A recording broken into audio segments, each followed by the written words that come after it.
Ah, the American dream. How we've heard of her for generations. Well, I should say versions of her, because this is the version that I grew up with. Well, for starters, I'd be a homeowner. I'm thinking a spacious 3 bedroom, 2 bathroom in a pretty nice neighborhood with killer curb appeal.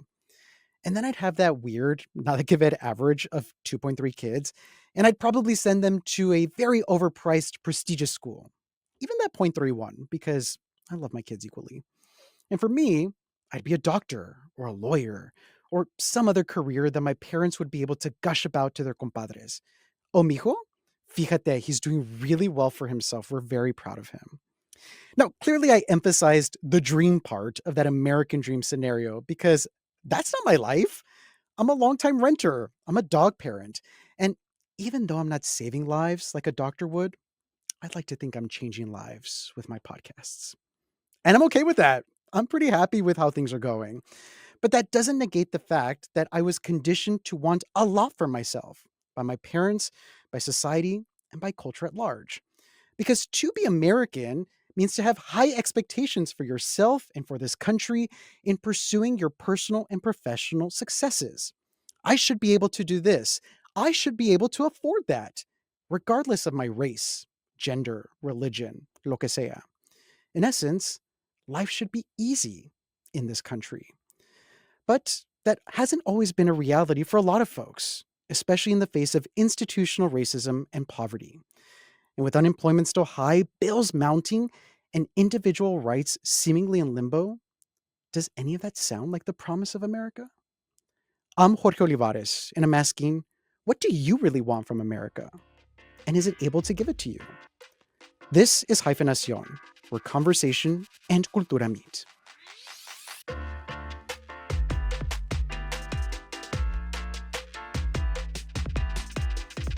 Now, I just gave an idea about what my dream house would seem like if I was able to pursue this American dream, and I'm curious about what my guests would like to live in. And I'm starting off with my first guest, Paola Ramos. She is a journalist and an author, mostly of Latina experiences, the most recent being called Defectors, which talks about the rise of the far right Latino community. Paola, thank you so much for joining me today. And I'm curious, where are we having a Bad Bunny listening party? What would your house look like? So I envision it in the West Village of New York City. I envision a brownstone. I envision like wood floors, high ceilings, like open windows. Um, I would be okay in that setting with 2 bedrooms and, Okay. and maybe like I can live close to a park, forget that I'm in the city, but then when I want to, I'm in the city. Like that's the dream for sure. Dang. I'm I, talking I to you might from steal Brooklyn. this. A small apartment in Brooklyn, New York, no complaints, but one day. In the West Village. Oh, I love that. But Well, thank you so much for joining us. We're also joined by Brian De Los Santos in Los Angeles, a proud Angelino. Brian, is your dream house in Los Angeles? Is it Hell yeah. elsewhere? Okay. 100%. And I would say Malibu, but you know what happened there with the fires earlier this year. So I got to rethink my dream house. I do have a second part to that question. It would be definitely my first instinct is the beach, the waves, some of that California marijuana um, vibes all around. hmm I love the beach. I'm a Leo. I love warm days. But the second part to that answer is I bought the whole like grassy area home with like I always wanted a home with like a 2 story. I have a condo that has 2 stories. It's out in the desert. Unfortunately, I don't live there I don't live there right now because I'm in LA. But it's yeah, I would say I was able to get a little bit of the American dream, but I'm not there right now. hmm There's something about the front lawn, right? Like the white picket fence, the idea that the dog's running in the lawn with the kids and the sprinkler system. Like it's just permeated all of our ideas of what we should be pursuing. But thank you both for your answers and thank you both for joining me for this conversation because I think there's something to say about the American dream and it somehow being synonymous with this notion of upward mobility and that also kind of resonates with immigration stories, migration stories, like why most folks came to this country to begin with. And so I want to focus there first. And I want to start with you, Paola, if you don't mind maybe sharing your family's migration story and how this notion of America even first came to be for you all. When it comes to my parents, for them, it was really around grasping here a very basic principle and freedom and right that didn't exist where they came from, which is back then the basic principle of freedom of press and freedom of speech. So my mom is a Mm-hmm. Cuban exile, comes from a family of Cuban immigrants. My grandfather was a journalist in Cuba, first started with the revolution, started with Castro, and sort of 2 years into Castro's sort of rise in power, my grandfather ends up being imprisoned because he was writing articles against el castrismo. My father leaves Mexico at a time when Televisa, the of course massive Mexican media empire, at that point in his career, this is like mid 80s, they kind of start restricting his radio pieces and his radio stories, and so he decides to leave, and so both of my parents sort of come to a United States looking for that, looking to sort of freely express themselves and looking for freedom of press. And so that's sort of the entry point into that American dream for them. Mm-hmm. Brian, how was your story either similar, dissimilar? How did your family approach the migration to this country? They were leaving Mexico in an era where it was everyone was financially challenged and there was no way out. And they were seeing opportunities happen here in the late 80s, and that's what inspired them to come here. And so I was born in 1990. I came here when I was 2 years old in 1992. And I was, that they always told me, work hard, you're going to get something bigger in return, you're going to be successful at things. And I think that impacted me so much when I was a little kid that's what I thought was going to happen, and I hoped that would happen. And that's kind of my Mm-hmm. definition of the American dream, trying to be like working hard to get there and trying to maintain that. Yeah. For me, my paternal grandfather was an undocumented immigrant from Mexico, but for the most part, everybody was born in that region of the Texas borderlands where I'm from. And so very like tried and true American. My parents were first, second generation. And I think because they had already grown up in a period of time, this was during the JFK era, during the 70s, the civil rights movement, they had already seen what could be possible. And I think that also helped contribute to my own understanding of what could be possible. But for you, Paola, how would your family even talk about migration and talk about like the distinction between this is what it was like in our countries of origin. Ooh, this is what it's like now in America. I mean, look, Mm. my dad, who then ended up becoming a news anchor, no, for Univision, he would always tell me, the biggest privilege and power you will ever have is your pen. This ability to write stories, to hold people in power accountable, and the ability to ask questions. And I think that I sort of grew up with that understanding that were I ever, as sort of the daughter of immigrants that came from these countries, were I ever to walk into those spaces of power, like that was my duty. My duty was that. And so I think that's, that is the sort of environment and the conversations that I grew up in. You know, we're now, of course, existing in a very different reality as journalists. And so this is something that I wake up with thinking about every single day. Slowly these rights that I grew up with, they're slowly eroding in front of us every single day. And so I'm sure we'll talk about this, like how somehow, somewhere, these rights and this sort of dream, I start to question, like, was it all a myth or not? No, how Mm-hmm. how real were these rights, and how fast can they change? Mm-hmm. Brian, have you had conversations with your parents, especially because they had all these expectations? I feel like all parents have these expectations to like do well in school, be the valedictorian, go to a nice college, have that high paying job. But did they recognize that it could be a myth or that there was like an asterisk next to the American dream that they had to consider and then also kind of have you consider? Yeah. I think another layer, just for my personal story, is that my parents are Christian pastors. And so they feel their success is tied with their religion, whether that is establishing a church of their own or that is serving in some way. So it really isn't just about financial success or their home.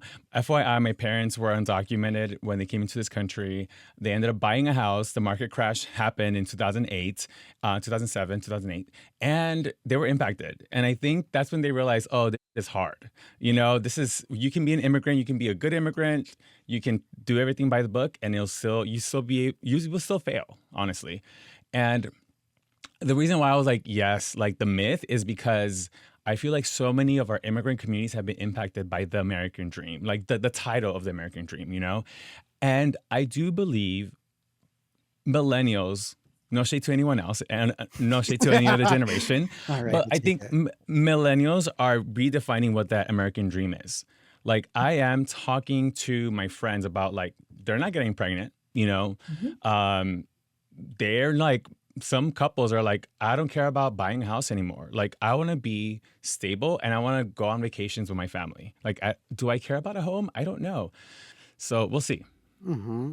I like this idea of the shifting tides of the American dream. You addressed it. I talked about it in the intro. I don't have any of the things that I thought would be part of the American dream that I grew up with. And Paula, have you had conversations either with your friends, other family members about how what you're pursuing just doesn't seem to be identical to what they had in mind for you?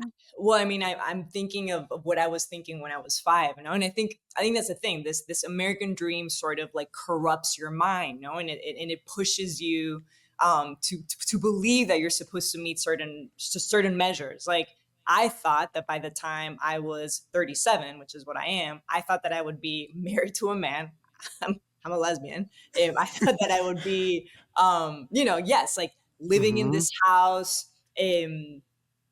Professionally, I think I'm doing okay, but I thought that I would be like in just the top of the top, and more than anything, I thought that I could do it all. I thought that I would be at this stage of my life capable of sort of achieving any type of possibilities. And I think for many of us millennials, we're understanding that it is extremely hard to achieve that in this country. In this country that Hmm. sells you that this is a country of possibilities, that sells you the message that you can do it all, which sure, we're all trying as hard as we can. But I think what we're coming to terms with is that at what cost? No? And that's the question. Like, I believe that I can achieve all these things, but I think every time I feel like I'm kind of like selling my soul to the system, no? And I look around me, and I'm speaking from a point of immense privilege. But when I'm out there doing, interviews, and of course, more than anything, like talking to like mixed status families and immigrants, more often than not, I feel like I'm kind of sensing this big shift right now, where this American dream and the idea of it is dimming, because sure, we are sort of checking the measures, the economic measures. No, we're having better opportunities than our parents. Upward mobility is a real thing, but then the question of like, are we still truly respected? Right? Like, are our rights truly being respected? Like, is dignity, the dignity that this country promises in that dream, like, does that fully exist? So Mm. is it only because I feel like we use this language already? Is it a myth, the American dream, or is it just evolving to a place that we can't quite define it yet? I low key think it's a myth, and I'll let people process that on their by their own. And as Paula was talking about her own privilege, I also need to check myself because I have a DACA, which is a work permit, and sometimes like Paola, when I'm interviewing mixed status families, I'm like, I I I feel the privilege that I hold in this space, whether it's in media or whether it is just having financial stability. And so for me, it's a myth. And other theories and other ways that we see out there. Yeah, I mean, I think that's like the key question that we're wrestling with as a nation and in American politics right now is like, are we truly, or are we all headed towards this like multiracial, pluralistic, diverse democracy? Or at our core, Mm. is it always the case that we keep going back to the roots of this country, right? Which is a country that was founded upon the principles of white supremacy. And it is a country that at every turn, every time it can, it has oppressed and oppressed and oppressed every attempt to sort of diverge, from those origins, from and so I think that's kind of what we're wrestling with as a country. And I think, not to bring it back to politics, but I think that's why perhaps like the 2024 election once again was such a shock for so many people, because it was like, here we are again. We had an opportunity to elect a Black woman president, and yet again we couldn't do it. Here we are again. We've had multiple attempts at passing comprehensive immigration reform, and yet we don't do it. Here we are again, separating families. And so I think it's almost like, at some point, we have to be real with what we're dealing with. And if it is true, in fact, that are we or not a country of immigrants? Like, are we or not? Like all of these Mm-hmm. have for so many years, like, shaped the way that we think of this country, right? Which is, yes, it's a country full of dreams and the American dream. And perhaps we're not. Do we feel, just because you just mentioned this idea of like politics is cyclical, some of these stories we've been hearing about for generations, for multiple administrations, like, because the timeline seems like it's repeating itself, do we think that's why the American dream continues on? I think for me also, my personal story is, as an undocumented immigrant who has a work permit that could go away any second, I'm always on survival mode. Like, whether I have a house or not, whether I own a car or not, like, I don't know what's going to happen with my future. And the pathway to a green card, to citizenship, is not there for me. I have to go through different loopholes to try to get one. And even though I have an immigration lawyer and we're trying to do what we can for my case, it's not the easiest one. Yeah. Paola, do you think that's it? Because a lot of people are living in the moment, in the day-to-day. There's so much turmoil, so much chaos, both politically, personally, professionally. Like, folks are going through it. Is that why we can't imagine a dream that feels like it's 5 years away, 10 years away? Like, we ain't got time for that? Yeah, look, I think so long as this country continues to present us with opportunities, opportunities that are better here than those where our families left behind, I think you're 100% right that the dream will continue to exist. However, I do think that we are in the midst of a breaking point where, at least I'm finding, as I'm talking to people that aren't being deported, I'm talking about people that are choosing to leave on their own terms. And I think there's a type of like empowerment and liberation that is coming from families that are kind of looking at themselves and at their journey in this country, and that are saying, you know what, I can't do it anymore. Unfortunately, I've been meeting a significant amount of people that are making that decision. And I've been following them around the country, and I've been following them across the border. And I'm talking to you after just coming back from Panama and Colombia, where I was able to talk to, for example, like a group of 30 Venezuelans, many of whom were in the interior, many of whom were waiting along the US-Mexico border in limbo for a couple of months, and all of whom decided at some point in the last couple of weeks that they couldn't take it anymore. That it was not worth it for them to live in a country that would criminalize them and deport them to another country simply because of their tattoos. And so in those conversations, they chose that their dignity at this point was more worth it than living in a country that was giving them the bare minimum. But then I think I mentioned that it's a breaking point, because then what really stuck with me is that when I asked them, is this dream replaceable? They said yes. And so what happens when you leave the dream and you sort of start looking for it elsewhere? And I think that's kind of where we're at. Mm-hmm. It's because of the way I'm phrasing it, right? The American dream instead of a American dream, You're right. an American dream. Like, somehow I'm putting a singularity to it, which is causing a lot of this commotion. So, Brian, you actually had a chance to do something which I haven't had a chance to do, which is ask your parents directly about this question on the American dream that at least my parents sold me first. But how did that conversation go? Yeah, I was a little scared to ask them, because I'm like, am I going to be like frazzled by their answer? But my dad kept it really real. He's like, we know that the policies or even people have treated each other badly in this country. And he knows it hasn't been easy. He knows that he's had his own personal hurdles. And he's at his church, he's also seen other people's hurdles. And, we've seen people get deported. We've seen people just lose themselves in this country. And so what he said is, I feel like this is still a place that everyone can come to, but we know it's hard and it's not everyone can make it here.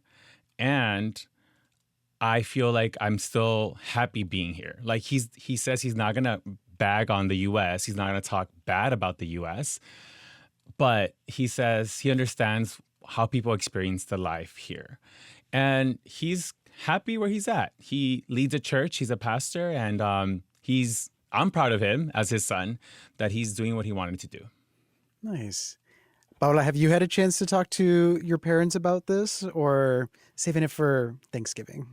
No, I think look, they have I think I would say different ideas. So I think my dad is someone that fundamentally believes that the dream is alive and that it is worth sticking around to see where it ends. No, and like I said, so long as, and I think that's how he would measure it. No, so long as his children, which is myself and my brother, have more opportunities than him, which we did. No, we went to American colleges and we were able to sort of enter the English speaking media world in a way that he has never been able to. No, so long as those things are real, I think my dad will always say like it's worth it.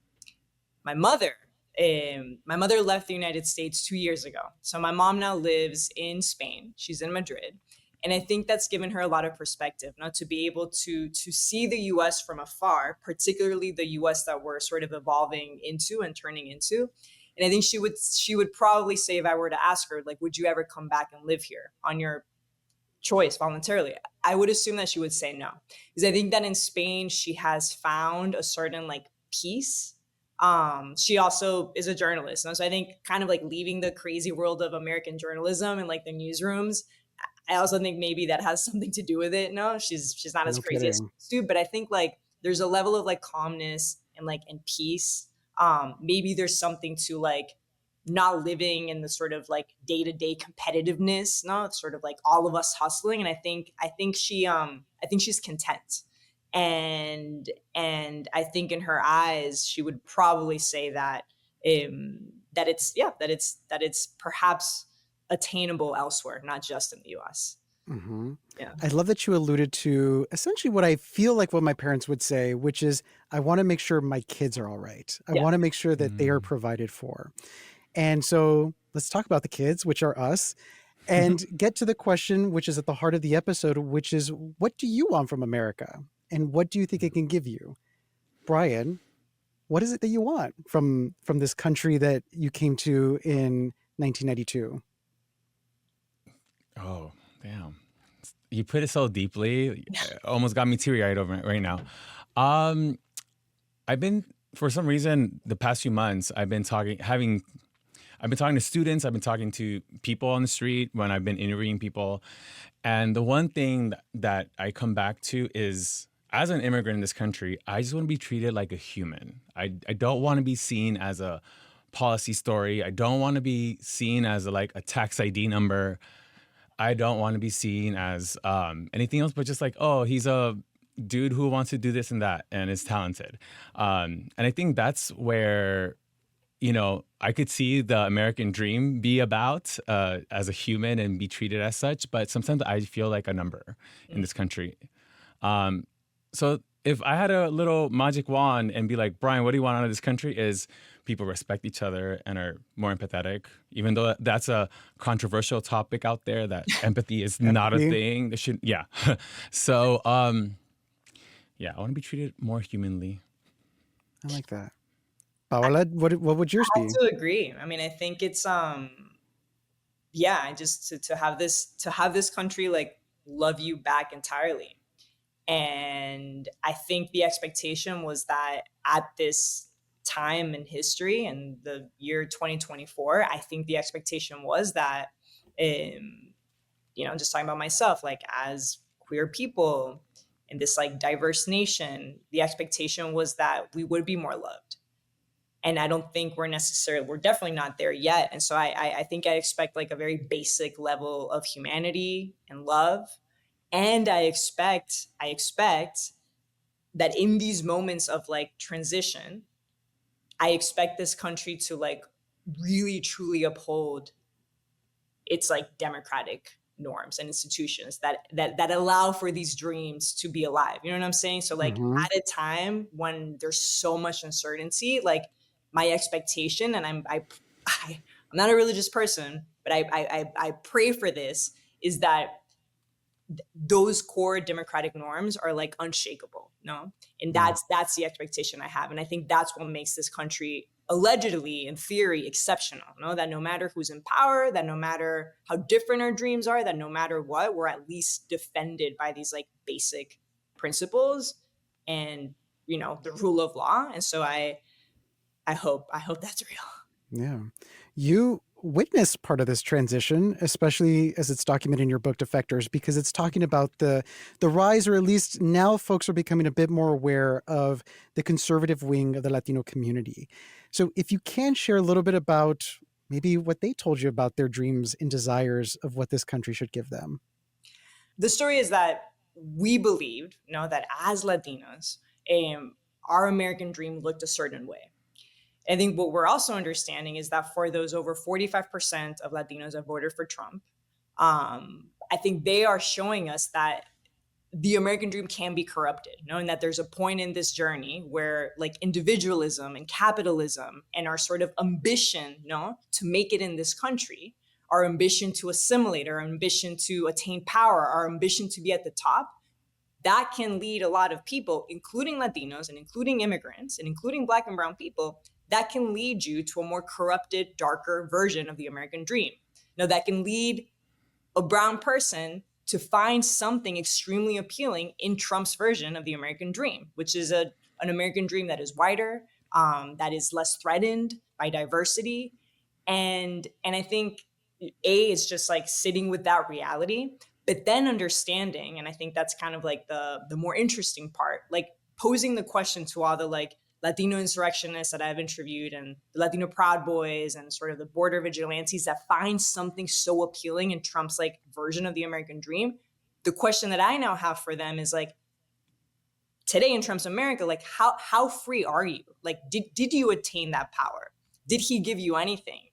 Do you have more now than you did back then? And I think slowly, perhaps the answer is no, right?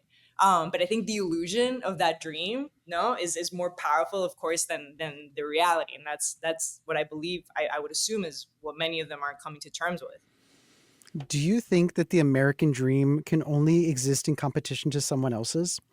I think that's how we've typically defined the dream, no? And I think if we define the dream as sort of a dream of possibilities, then yes. But I think if we define the dream as the dream is based on rights and freedoms and justice and movements, then it's different. And I think that's why when you ask this question, people are going to give you two different versions. Yes, I attained the dream of possibilities, but no, I didn't attain the dream of like rights and freedoms. But I think because we're so used to talking about this in like economic terms and in the frame of upward mobility, I think that's where people do get threatened, no? Because then the dream means that you're taking something away from the other person, no? That you're climbing up the Hmm. ladder, but not the other person. And I think, unfortunately, if we've learned something within American politics and within Latino politics, is that we too can be greedy, no? And that we too many times don't want the other immigrant to climb up the ladder the same way that we did. And that is a harsh reality of where we are, you know, that in this country, Hmm. we're so used to working so hard to attain that dream, and they make it so hard to do it that we then become so corrupted that we don't want the same opportunities for that other person. And that is something that does happen. Yeah. Brian, you talked about that what you want this country to give you is empathy. And I can imagine that part of that is also tied to this transition and this, now that we've seen that there are certain pockets within our community that feel a particular way about immigrants, who might feel a particular way about your own family story. Has that been part of the difficulty of figuring out what you want from this country? Yeah, and I think it's because I'm also queer. You know, I'm gay, and so we have our own struggles, our community struggles, individual struggles. But I wanted to bring back to what Paola was saying is that some people will be like, oh, well, I made it and I'm fine. And why aren't you making it? I'm like, honey, we're not the same people, you know? There was a conversation at my dinner table. Mom, I'm sorry, but I'm going to say it here. She saw a video on YouTube, got her news from there. And she's like, why are these immigrants coming in this way? They're like invading the country. I'm like, Mom, you crossed the border with me in 1992. What are you talking about?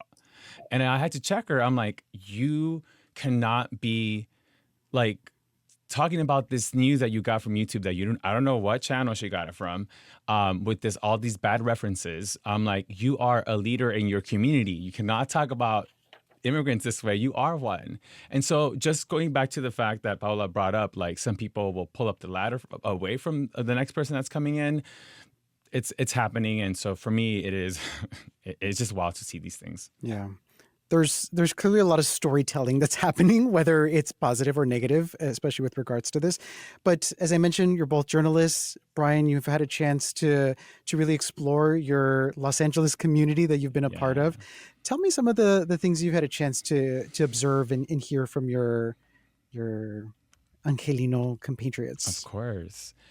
I think the number one thing in LA County is homelessness. And I think that is part of this conversation right now is what was their dream about? What do they want in the future? Do they still want to remain on the street? Some people that I've talked to, some experts I've talked to, some folks don't want to live inside inside four walls. Some people, whether that's their ideology or because of other reasons, people won't make it if they're in a shelter.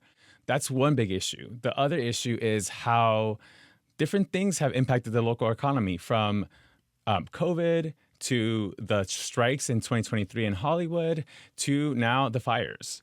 And I'm so sad when I go report out on a new food spot that you should try because it's a great deal. And then 6 months later, 2 years later, they're closing. And I'm like, what happened? Like, they were so good and they had their heart in it. And that's the story I'm seeing right now in Los Angeles is things are downsizing, they're closing.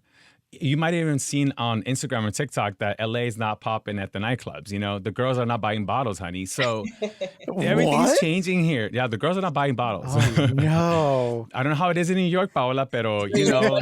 It's the same thing. There was literally just an article around how I'm talking to you both from Brooklyn and how just like the clubs, there's like so many clubs that are starting to close because it's just like literally people can't afford it anymore. Like it's so expensive. Yeah.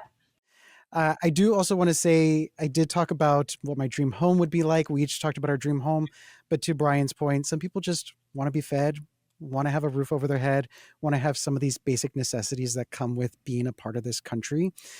And I do want to end with this last question because we are trying to figure out what this American dream is, what a American dream is. And so I want to start with you, Paola, and ask, what would you say are like 3 main ingredients that need to be present in order to feel like someone can achieve a version of an American dream? Imagination is very important, like to imagine the life that you want to design. And when I say imagine, like from your own view and your own gaze and no one else's. Community is very important in a moment like this one. I think if we're learning anything is that it's so much harder to achieve this dream on your own versus when you have a community around you, that is sort of like building together with you. And then the third ingredient I would say is to not forget like the most basic thing of all, which I think we often forget. We didn't even talk about any of this, which is like happiness. Like at least like in all of this, you can live a dream that is small and be very happy, and you can sort of spend your whole life trying to achieve this big dream and lose the joy. And so I think the never forgetting that like basic fundamental thing that we so often forget, which is like try and find happiness. And so, imagination, happiness, and community. Thank you for that aha moment of happiness, because I feel like it's so true that we lose the idea of scale.